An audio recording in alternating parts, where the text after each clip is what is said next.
Hello, everyone, and welcome to my very late movie review for Eternals. Not very late, but just late, because it came out on Thursday night, and here we are, it's Saturday night.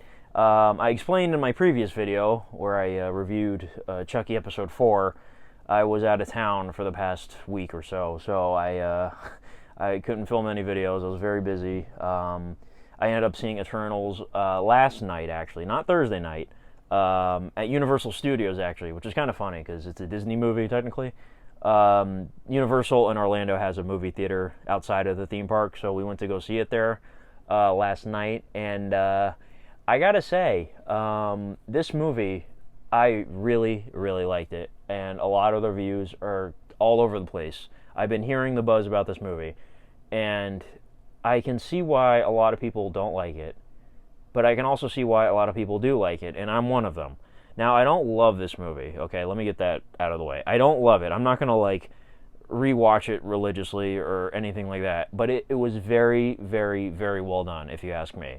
I think the reason why a lot of people don't like this movie is because, sort of like Black Widow, but Black Widow had other problems besides, what people thought. I like Black Widow quite a bit, by the way. Black Widow had a very different tone. Now, it's obviously, it has a lot of MCU tropes in it. It's very, not stereotypical, but, there's a lot of familiarity in that movie, but there's also a lot of different in that movie. There's a lot more brutality than usual in Black Widow. There's a lot more I don't know, authenticness to it, if that makes any sense. But you guys know what I mean, right? Black Widow had a very weird tone compared to, a lot of the other MCU movies. Whereas Eternals has the sort of same thing.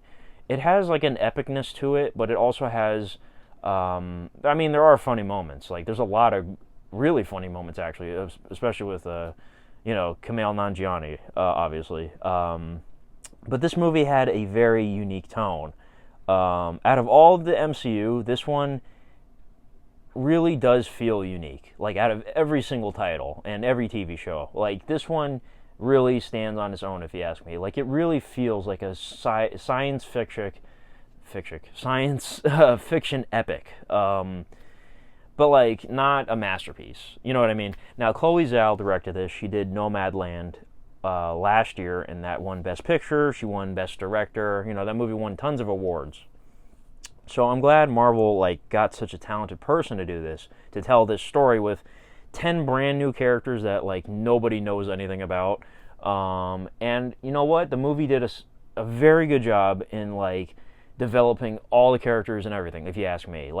I can actually remember every character's name and every trait and everything about them. I was not confused at any moment. I liked all the characters. I thought everything was well done. But the only thing that's stopping me from saying this is not a great movie, well, it is great, but it's not one of the better titles in the MCU, is because there are slower moments, but they're not boring. I could see people thinking this is boring, but to me, the movie's not boring. It's 2.5 hours, and you do feel the runtime at certain parts, but I was never bored at all. I didn't have a problem with the runtime, but that's just me. But this movie, to me, is not very rewatchable, which is a very important thing for me. If I were to rate this a 9 out of 10 or something like that, or a 10 out of 10, it needs to be rewatchable. This movie's not totally, unrewatchable. I could definitely watch it here and there, but yeah, I for example, Thor Ragnarok. That movie is obviously hilarious, but I could watch that anytime, any day, no matter what.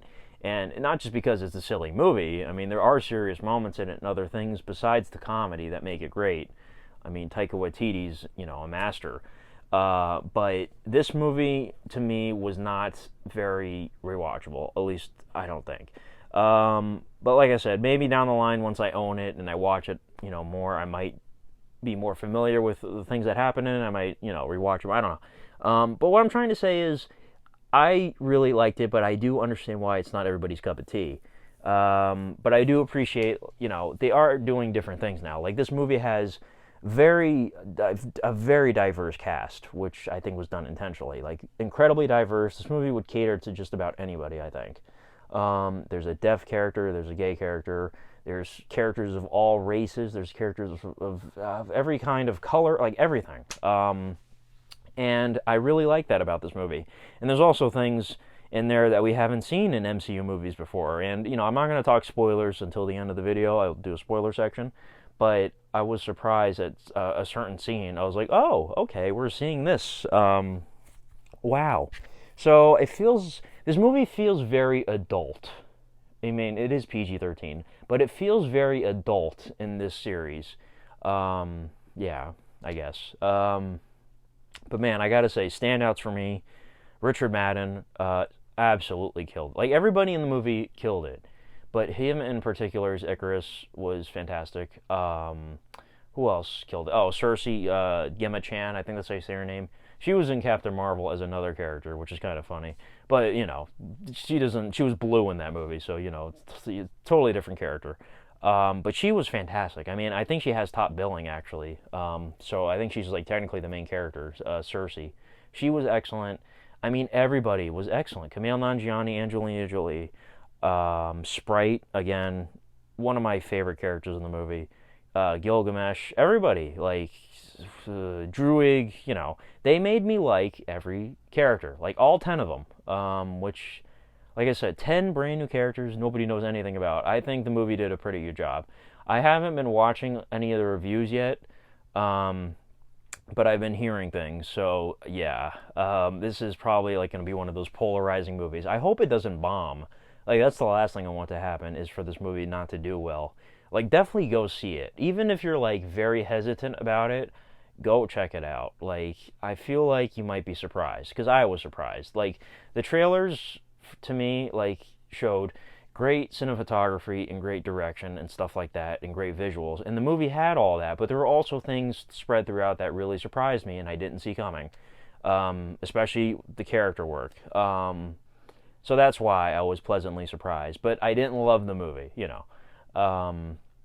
But yeah, I don't know, it's going to be divisive. I just know that it's not going to be like Last Jedi divisive. It's not like that. It's just how different it is compared to like the rest of the other MCU movies. I think that's the main thing people aren't liking probably.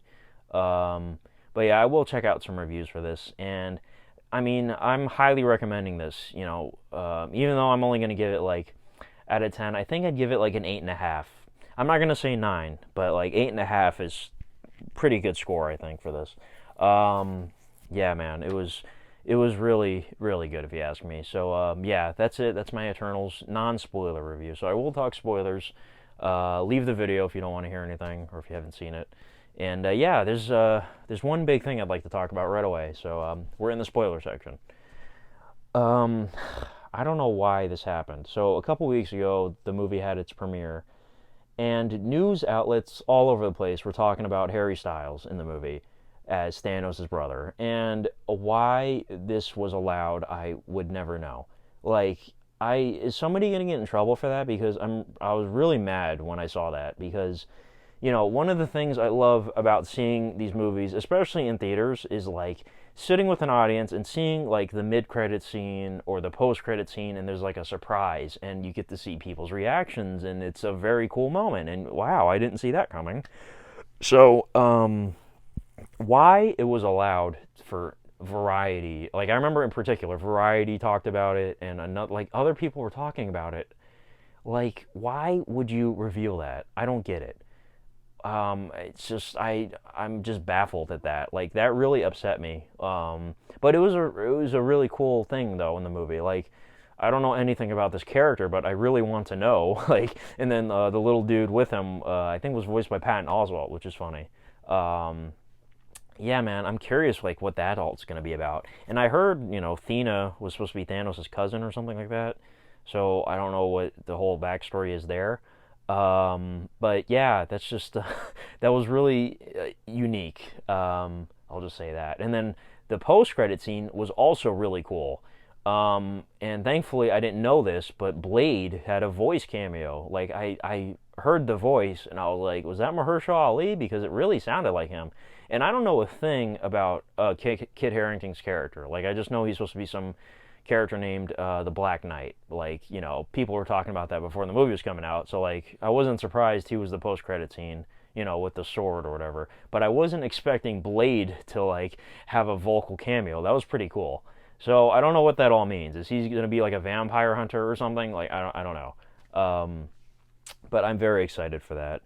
And yeah, so other spoilers. I'm surprised they killed three of the Eternals. I figured, like one or two or something would die. And it wasn't a surprise to me, by the way, that Ikaris was a villain. I saw that coming. Like I just knew that was the case. It had to be. But I really like. They really went there with Ikaris. Like he was brutal. It was very much like, if you've seen Invincible episode 1, the shocking part of that episode, I'll just leave it at that, when they're all fighting him, that was very cool. Probably my favorite action set piece in the whole movie was when they're fighting Ikaris. And also the scene in the forest when they're getting attacked by the Deviants was very good too. But yeah, he flew too close to the sun, literally, and that's how he went out. So yeah, I like that. And then, Ajak was betrayed and killed by him. And then Gilgamesh, which was very sad. I actually really liked the bond between him and Thena. Like I said, this movie pleasantly surprised me with the characters. So yeah, three of the Eternals are dead, so there's seven left.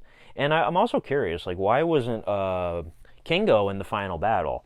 Like, I understand, like, the reason why. Like, his character was like, okay, I agree with you that, Ikaris, that the resurgence or whatever it was called, right? The resurgence?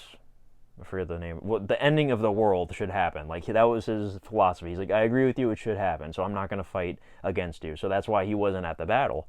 But, like, why did they choose to do that? Like, was Kumail unavailable to film or something? Like, why was he not there? I don't know.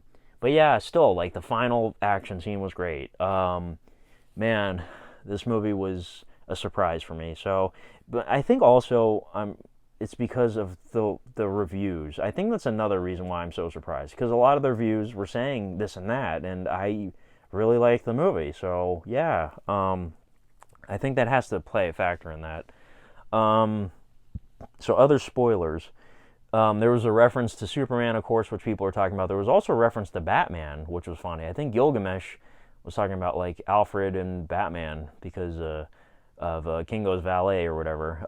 So those two DC references, just, wow. I wonder what they're doing with that. That's kind of interesting. Like, that definitely had to be intentional for something. Like, you don't just casually mention Batman and Superman in the same movie when there's never been a reference to either any DC stuff ever in the MCU until now. Like, what is that supposed to mean?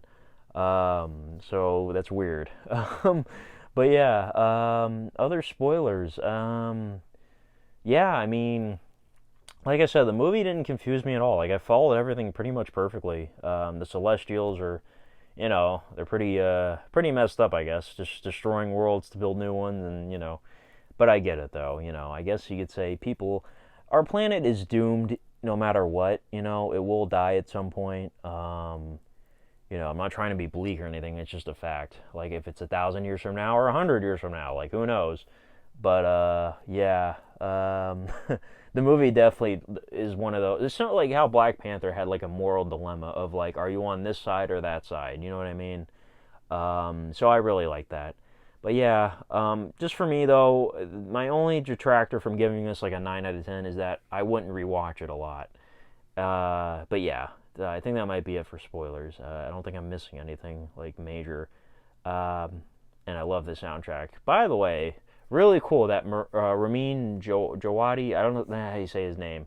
He did the music for the very first Iron Man movie, and he hasn't done an MCU movie until now, like ever since then. So like that's kind of crazy. He did the very first MCU movie score, and now he's finally come back to do another one. He did the music for Game of Thrones, obviously, and this has Kit Harington and Richard Madden, which is funny. So funny coincidence, I guess. But yeah, it's kind of cool that he finally came back after 13 years to do another score. So yeah, very funny. But yeah, I think that's it for Eternals. Let me know what you thought in the comments, and that's about it. So thank you guys for watching this one. I think the next MCU thing is Hawkeye, the TV show, and then I think Spider-Man. I thought we are supposed to get Miss Marvel this year too, but we're kind of nearing the end of the year, and there hasn't been any announcement yet, so I don't know. But yeah, Hawkeye and Spider-Man. I can't wait for both. So stay tuned for all that. I don't know if I'm going to review Hawkeye episodes, but I'm definitely going to be watching it religiously. So yeah, thanks for watching this, and have a good one, guys. Bye bye.